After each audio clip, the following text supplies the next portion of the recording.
Revcast, a civilization podcast focused on its console platforms.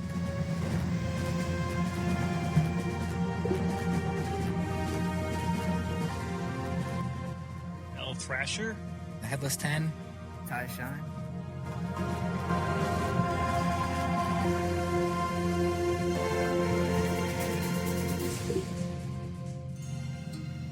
So, Duke Blue, what is your claim to fame in the Civ Rev world, aside from getting me to Settler Rush? Claim to fame. Well, Why should our multitude of listeners want to listen to what you have to say about the game? they really shouldn't, because I'll probably give them terrible advice and make them terrible players, but... Welcome to Revcast, episode number 25. It's been a little while since our last episode, but we're back on schedule. I had a little detour with Civ 5, but now I'm back, so we don't even need to talk about that this time. I'm your lead co-host, El Thrasher. With me is the Headless 10, and our guest co-host is, 1987 or something like that? Something like that, that's me. Close enough.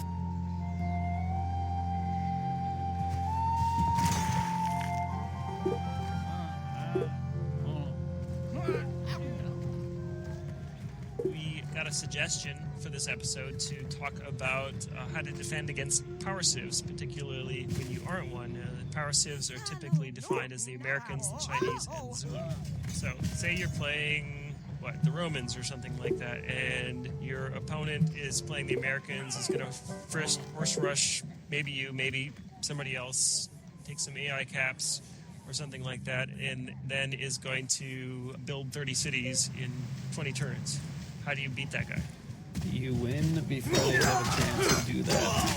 If you're playing against a good American player, as soon as they hit 5 techs and get into the medieval era, you can pretty much consider the game lost. There's ways you can win, and I'm certainly not saying just quit, but it's really, really hard to beat a good player with America once they get to 5 techs. It really doesn't matter what civ you are. So I would suggest be as aggressive as you can early. Try to get to them as fast as you can. I would suggest horse rushing. You really have to make the game as short as possible, because with every turn they're gaining an advantage over you, especially after they get to the medieval with their, 1/3 cost units. Yep. keyword there is good player. There aren't all that many very good Americans. A lot of them will get to the 5 techs and then pump out some cities and then think that they're good to go. If you see someone who really knows what they're doing and they've exploded across the map, you're in trouble. I don't want to play Thrasher when he's America. And he always picks him. I mean, it's ridiculous, really. I'm bad at it. I actually think I beat Thrasher the last 2 times we've played. I have to. With Greeks, but That was the Aztecs, so that's a little different. we won't say that out loud. That's all pick on Thrasher. The Aztecs are a pretty good counter to America. In fact, I think that the Aztecs are better than America in like the first 20 turns or so, maybe 25, maybe up to 30 turns, depending on what's happening. No, definitely. And then after that, they're way, way, way, way, way worse. But if you can make the game only last 20 or 30 turns, you can probably win, or you have a good shot of winning. And I'm sure that those games didn't go that long. No, they were all decided early. I don't know. That Greek one took forever. Oh, man. That was... I played really terribly there. Need to go into that. The truth comes out. When I play American, I usually always horse rush, at least in head-to-head. And a lot of times, I will skip over AI civs, especially if it's getting a little bit later, and I know it's going to take maybe 5, 6, 7 turns if the AIs have archers. Because the 1 extra cap's really not going to do anything. You really have to get to the American player and try to kill their horse army and try to trust them as much as possible. That's much more important than taking the extra cap. If I find a cap really early, if they have 1 or 2 warriors, it's only going to take 1 or 2 turns to take it. But I wouldn't waste 6, 7 turns with a horse army trying to take a cap, because by then the game's most likely going to be over. Yep. And the only thing I'll add to that is roll the dice a little more in that situation. You have a 3 versus 3, you're going to attack. Oh, yeah. You've got 3 versus 4.5. I mean, I might even go for it, because it's not like the game is going to keep going if you can't stop them or slow them down right away. You've either got to be better or lucky. That's pretty much your 2 options. But don't fail to give your opponent a chance to show that he's actually not a very good player. Right. I've been in situations where I'm playing against a power civ and he has an awesome start. be on Alpha Centauri and 500 AD with that kind of start or something like that. And then he just doesn't do anything with it. Doesn't press me and lets me expand as much as I want. If somebody only really understands how to play in the ancient era and doesn't really know what to do next, if you put the time into the game, you're going to win. You see that with the Zulu the most, I think. Right. Yeah. Take 2 capitals, build archer armies, and then sit back, and you can... Rush libraries. Yeah, rush libraries everywhere. Tech to irrigation. Then next stop is combustion. So you've got, for however long it takes to get to combustion with 4 cities. That's when you're going to lose, if you lose. Yeah, with the Americans, you have to run right at them. You might have some chance pulling off a quick Legion rush once you start setting cities down. You know, if you could take like half of them. I know that other forums had a panel talking about doing this with the Germans. Yeah. He never ended up picking it for the rest of the game, even though it lasted until like 1900. And just kept taking cities, kept getting techs, and that would upgrade his units for him. I think that's definitely a viable strategy. Probably not against top competition. Kind of like the mediocre American players. I think that would make it a good game. You at least have a chance. What you don't want to do if your opponent is spamming cities as he should, as you would intend to, is try to do the same thing with like the Russians or the Egyptians or the French or something like that, because you're just not going to be able to keep up. There's no way. You'll have 1/3 as many cities and you'll be 1/3 as powerful and have 1/3 as many techs. What are you going to do with that? You're going to lose. You have to do something else. Exactly, you're going to lose. So it's much better to take a city from him than build your own, because that's a shift of 2 cities. -1 to him, +1 to you. That's Wait a minute. 1 + 1? Yes. So with the Zulu, if I get into a bad situation in the early game with the Zulu, like I'm stuck in my capital and I don't have any gold and I can't expand and stuff like that, I'll often wait to see if he's expanding. I've played a lot of people that will leave me alone until they have tanks, which just, I mean, how long does that take? Like 50 turns or something like that? You can do a lot in 50 turns. I think for me, the most important thing when I'm playing the Zulu is not to die in the first 10 turns. Because the Zulu really aren't that great of a civ after Ancient. So I feel if I can at least feel like I'm in the game going into Medieval, I think I can use my civ bonuses depending on who I am. Obviously, the Russians don't get much help. But at that point, you just kind of have to outplay them. If you can make it past the Ancient and still be in a competitive situation, you're looking pretty good against the Zulu. I actually think some of the Zulu bonuses, and people debate about this, the growth bonus and the gold bonus are actually harmful. They can definitely work against you. The growth one, you really need to know what you're doing to make it work in an optimal fashion. Yeah. We found out the gold bonus, once you get to modern, it increases the rush cost by 60%, I believe. You're gaining 50%, but you're losing 60%. So it's not a very good trade-off. Yeah. Sometimes if you have a bad start, you kind of have to. I've had that experience anyway, where I can't, I have to just keep hanging in there and just keep hanging on until I can finally build up to a point where I can do something. This happens with the Russians a lot. It does. Indeed it does. You still haven't hit the Chinese. How would that be different, surviving the Chinese versus Americans and Zulu? Well, they are a little different. They're not like the Americans where they hit 5 techs and they're all of a sudden blowing you out of the water. They're just better than you the whole time through. They've got 1 extra population the whole time, already down. They can tech better than you and they can grow better than you. You've got to hit them more so than the Zulu, probably about as much as the Americans. You just got to hit them. You have to know when to do what you want to do, and by that I mean if you just go all expansion, you're going to lose because they're getting an extra pop per city, and they're getting literacy for free most likely. They're getting half-cost libraries, which really don't come into play a lot, but it's definitely not a bad bonus to have. So you really have to know when and where to attack. And the problem is that extra pop gives them extra hammers so they can defend better. Man, playing against a good Chinese player is really hard if you're not a power civ as well, just because they can do everything so well. It's really just, I think, outskilling your opponent. Capitalize on any type of mistake that he makes. If you can push some units at him and keep him on the defensive while simultaneously expanding somewhere else, maybe as the Spanish or something. I think I did that once. I was able to hold my reasonably competent, at least, Chinese opponent to not that many cities, like fewer than 10 probably, while I was able to still expand just by hitting him with some legions and stuff. Taking his cities is nice. They have extra pop. It is. I don't know if I was getting very many cities. I was mostly just keeping him from building anything other than units. One thing that I think helps is maybe sending scouts to see what he's up to, because a lot of civs you can kind of guess what they're going to be doing. Yeah.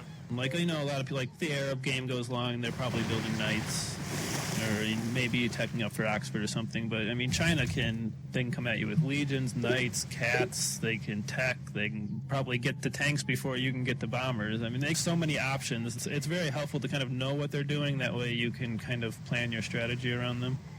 All right, anything else on beating power saves? Be better than your opponent. That's Be better. You really have to be a good fundamental player. Be efficient. Don't waste turns. Don't waste hammers. Don't waste stuff on trees. Have a plan. Have a specific goal. Don't flip-flop and think maybe this was better. Just go for it. And if you lose, you lose. Take risks, definitely. Definitely take your risks. And hang in there. You would be surprised at how many players are really good at expanding, defending, but have no idea how to finish a game. Yeah. They'll just never come and kill you. Yeah, that's probably the biggest weakness I've seen in Chinese players is that they give you too much time, so that whatever you're going to do, if it's getting bombers, if it's having a target attack, if it's winning an economic victory because he's trying to get to outer space, which just takes longer, even if you're China. If you can take 1 or 2 cities against China, they're most likely going to be larger pop and make a more significant impact. That's the problem against the Americans, is all their cities are going to be pop 2. They're all going to be terrible. If you take 3 cities, they're just going to build 6 more. I think that's kind of the reason why most people consider Americans the most powerful, just because they don't really care what you do. If Chinese lose 3 or 4 cities, that could be a game-changing. That's a good point. Mostly, I see decent Chinese players maybe expanding to 10 to 12 cities instead of going out to 30, because you don't need that many to Switch to an end game situation. Yeah. Hit them hard. Conservatively. Conservatively. No. Might almost be worth mentioning the Aztecs as a power civ if you're playing head-to-head. Only in the first few turns, like you said. Yep. I think they're up there, but it's a lot like the Zulu, that you just kind of have to survive and try to gain a foothold somehow. Minimize what they do. If you see AI, declare war on them, let them try and build defenses, and sell them bronze working, buy tech so they have gold. That doesn't really work very well. Not so well, but you never know. It can help. It can help. Try everything.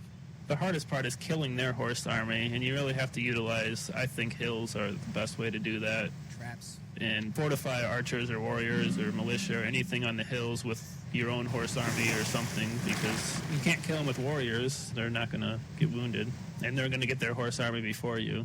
Although, if you could get an archer army up, they will often hit that retreat and be wounded.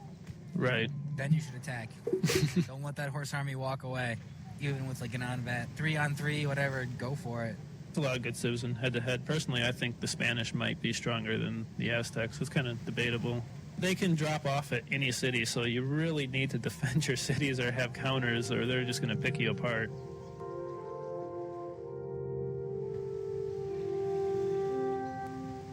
Our civ of the episode, and that is the Russians. Certainly a power civ, don't we agree? Agree. The best of the best. I'd actually probably consider them the best of the worst. I know Mad Jen will go crazy over this, but... Yeah, I think a lot of us consider them to be the best of the worst. I consider them to be an okay civ in head-to-head, but in free-for-all, it could be pretty bad. Really painful.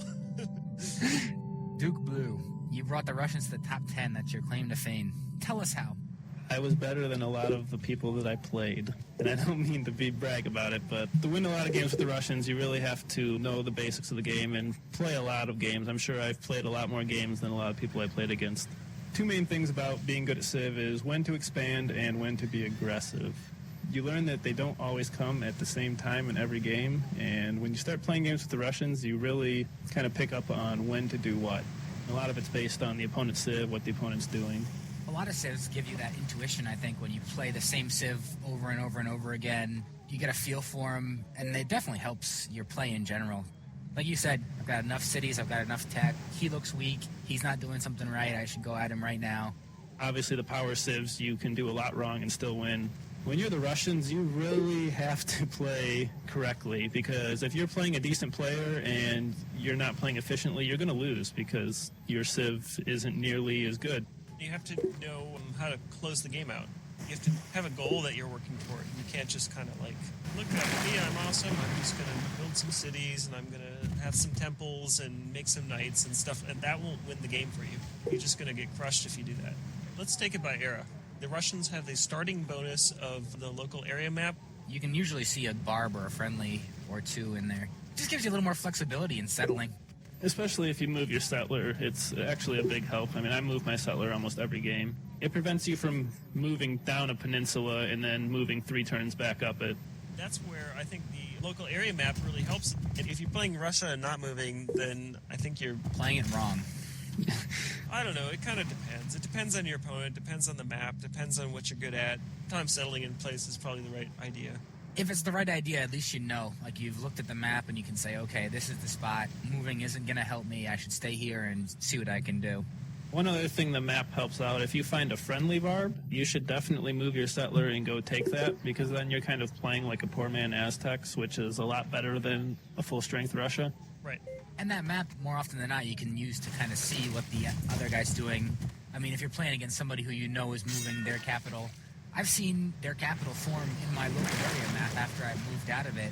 Say, oh, well, there you are. Thanks for telling me. It happens quite often, actually. Or they take a barb that you have left there and you see them take it. And you say, well, I know exactly where you are now, so at least I can focus my attack and be ready to trap you. Going with the idea that you're playing a bad Civ, so you need to be quick about the game. You need to get things going and make things happen in a hurry. That makes that a fairly good bonus. Now, if you're playing a long game, you quickly expand out to see past your local area map. You've got about 3 turns to make the most of it. So you got to get on that. And you also get the +1 food from plains bonus, which makes your plains at least as good as, if not better than, grassland. You can have granaries eventually, which will make them produce more food. I kind of like that bonus. It's certainly a lot weaker than some of the other bonuses that Civs get, but it increases your ability to settle different places. Some of the special tiles, like marble and... Wine isn't bad. Yeah. Tiles that have something else, some hammers or some culture or some science, some trade on a plains tile, and those are kind of not that exciting if you're just getting 1 food from the plains, but when you're getting 2 food from the plains, then they're pretty good. Little things help. It gives you closer places to settle a lot of times, and you have to squeeze out every turn you can with the Russians, so I always try to make the most of it. And if you happen to be a single-player player, and for some reason are listening to this program that almost exclusively only talks about multiplayer gaming, it's kind of fun to play Russia in single-player and settle on as many plains as you possibly can, and then get a granary really fast, and just see how quickly you can get up to 31 population. This does not work in multiplayer. If you end up playing Russia and end up in a long game, there's a point where an economic milestone and get free granaries everywhere. Later in the game, when growth has already accelerated a little bit, that can make your city start growing pretty quickly if you happen to have settled on some plains. And if you're Russia, no reason not to. And if you've expanded properly, that can start to matter. Because the problem with plains growth is that putting your workers on plains will grow your city, but it doesn't do anything for you in the meantime. Whereas growing on whales gives you trade at the same time you're growing.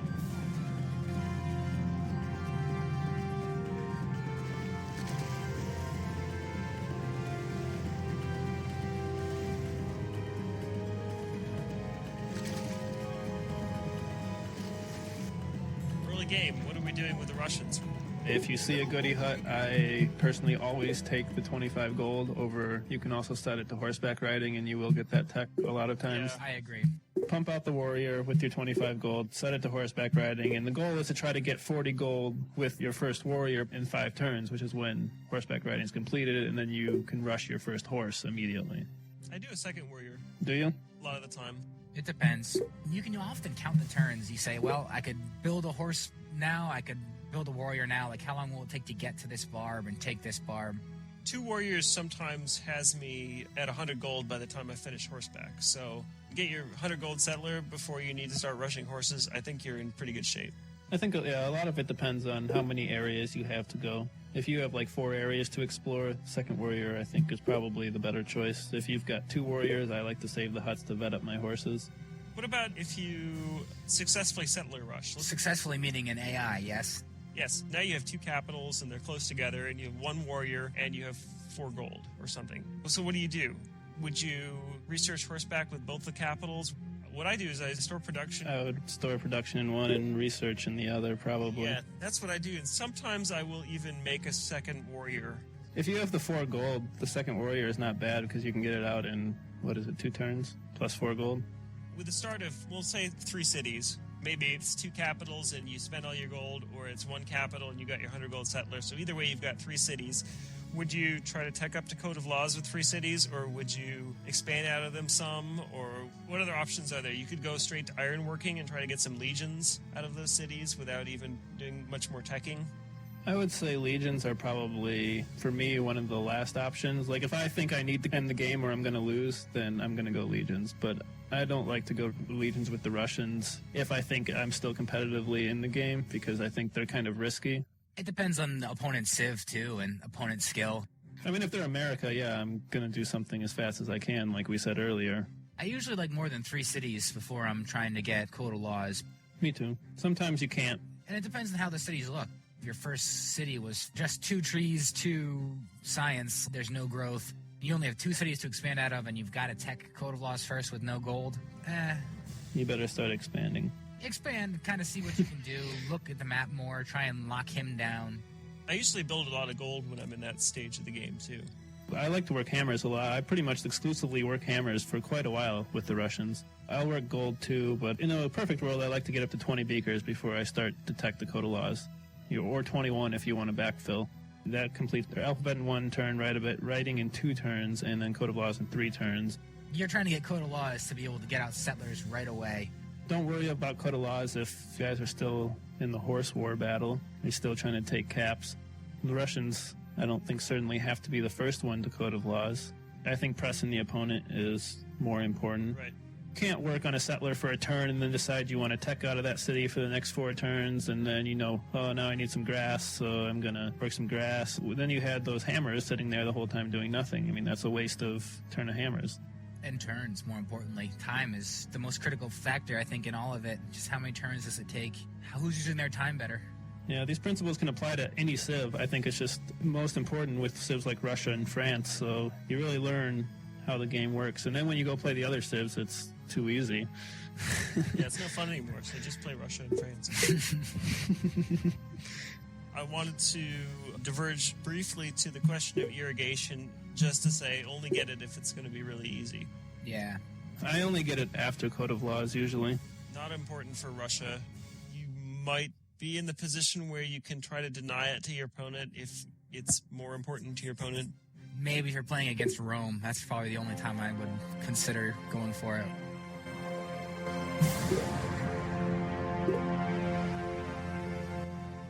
After 5 techs, you enter the medieval era, and you get the loyalty upgrade for all of your defensive units, which gives them a plus 50% combat bonus in friendly territory. This is kind of a terrible bonus, really. It's okay. Turns your archers into pikemen. Well, not... in friendly territory. Yeah, I don't know. I guess. I think it might be more useful against lesser competition. The thing is that your loyalty archer army still doesn't win against The it. knight army, yeah. It doesn't win against knights, it doesn't win against catapults, and it certainly doesn't win against anything that come after them. So you're kind of in the same place where you can build an archer army. It's probably good enough to stop a horse army, probably good enough to stop a legion army, probably not good enough to stop anything better than that, which is what you had already. So I'm not sure about the numbers exactly, but in certain circumstances, I think it doesn't get overrun against knight armies. Right. that's true. A fortified one. A loyalty archer will not be overrun by a normal knight army. Your riflemen get the same thing with tanks. Yes. So you can avoid overrun, which is useful if you have a counter. And your loyalty archer could be the defender in a city where, say, you've got a veteran catapult army to counter. We've probably all been in a situation where you have a normal non-veteran archer and you want that to be the defender when your opponent attacks, but instead your valiant catapult army steps up to defend and is killed because it has weak defense. Your loyalty archer would take the hit then, because it's going to be whatever has the higher defensive rating. As long as it's fortified. It's not a great bonus. So what are we doing in medievalist Russia? Probably expanding. Try to pick up bonuses that are useful. Construction can be a good bonus if you have some hills. The market can be nice to help expand. Store production for Oxford University. Definitely. There's not much different in Russian medieval than there is for... Yeah. There's no specific Russian strategy at medieval, it seems. Really, it's hopefully you've used your brilliant ancient bonus to leverage yourself into a winning position. Otherwise, you're hoping you're playing against weaker competition and you can expand or tech or do whatever it takes. If it gets to medieval and you're playing against a good player, you probably need to go legions or knights or something if you don't think you can get to Oxford as fast as them. Because as soon as they get to Oxford, the game's pretty much over. Let's talk about industrial, because I think that half-price loyalty riflemen is not really that bad a deal. These 10-hammer riflemen, which have a defensive bonus, by the time you actually get gunpowder, which isn't usually at the start of the industrial era, they seem amazingly cheap, and you can just get them by the dozen. And I've been in situations where I had a city with a whole bunch of stored production, it comes under attack, and voila, I have 25 riflemen. You don't get to overrun them, so that means you have to attack my city 25 times. Meanwhile, I'm getting an economic victory way faster than that. So I think it's an okay bonus. They stack well. The two middle bonuses, they're not very good by themselves, but together it makes them okay. Acceptable. If you happen to be in a situation where you need to defend against tanks, loyalty rifleman armies will beat tanks sometimes, and they only cost 30 hammers, whereas tanks cost 150 hammers. On the other hand, if they bring naval support, you're not going to win, so I just won't leave it with single units and hope that works. Get bombers. Get bombers, exactly. I don't think I used them ever in one game in head-to-head, but in free-for-all, they would definitely be more useful. Riflemen? Really? I never used riflemen in head-to-head when I got them into the top 10. Oh, I used them a lot. Especially in those late games that you were way behind and you kind of stuck with them. Those riflemen are everywhere. Difference in playstyle, I suppose. It doesn't bother me to suffocate an opponent. I like to get it done early. Horses, or else it's just usually tech to bombers. So then with Russia in Modern, you get half-price spies, and who cares? Spies are cheap. Especially at Modern. I mean, you can afford them as much as you want if you're going to use them. It's a terrible bonus. It's really useless. Yes, it is. The only thing you can do with that is if you have a big production city, you can produce like 8 of them a turn or something like that. That's still not very good. Still not very useful. So that's how to play Russia. Now, how do you play against Russia? Any way you want.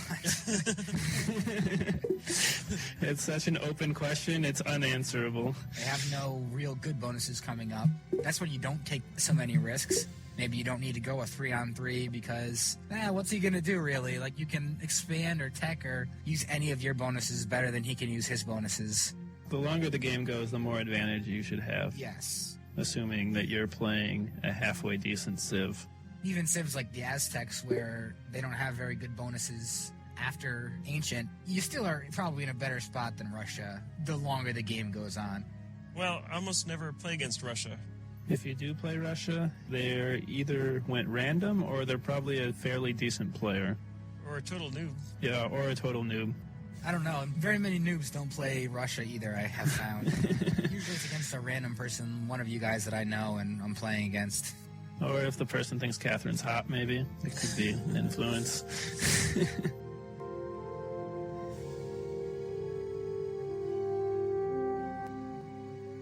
It's interesting we talk for so long about the early stages of the game and then it kind of gets to like industrial and modern. It's like, you should have already won You're by now. Modern, why are you still Yeah, playing? you've won or you've lost. I think it was funny, too, how Thrasher said earlier, just get people to get into the late ages of the game because they don't know how to play it. You can usually win even against good players. Thank you for listening to Revcast. I have been lead co-host El Thrasher. With me is the Headless Hen and guest Nuke Blue 1987. That's right. Thanks, guys.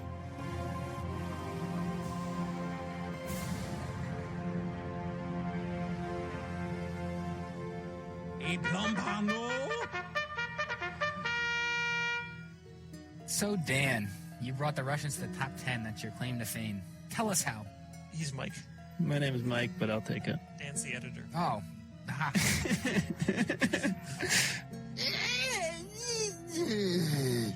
The greatest of the worst. Yes, the best of the worst. Best of the top 3. I'll give them that. The best of the bottom 3, rather. Best of the top 3. They're all the way up there. There's no one better.